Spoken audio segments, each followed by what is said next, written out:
Alhamdulillah wa ba'd. Assalamualaikum warahmatullahi wabarakatuh. Hadith natin ho ngayon, isang mas'ala iniulat ni Ummu Salamah, asawa ng Propeta sallallahu alaihi wasallam. Sabi niya, dumating kay Propeta sallallahu alaihi wasallam si Ummu Sulaim, asawa ni Abi Talha. Sabi niya, "Ya Rasulullah, inna Allah la yastahi minal haq." O sugo ni Allah, ang Allahu Jalla Ta'ala, hindi siya mahihiya sa katotohanan. Ibig sabihin, walang pwede nating ikakahiya sa katotohanan.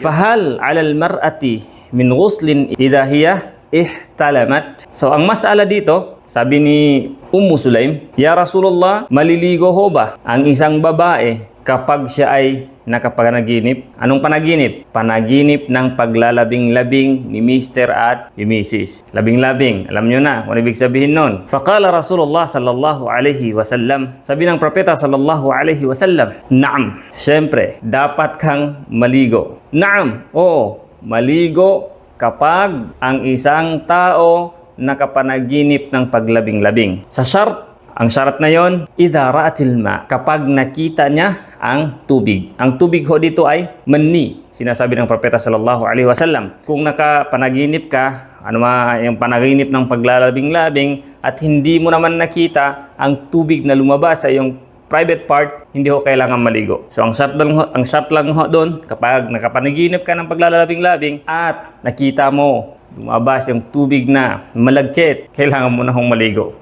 Okay? Yun lang. Assalamualaikum warahmatullahi wabarakatuh.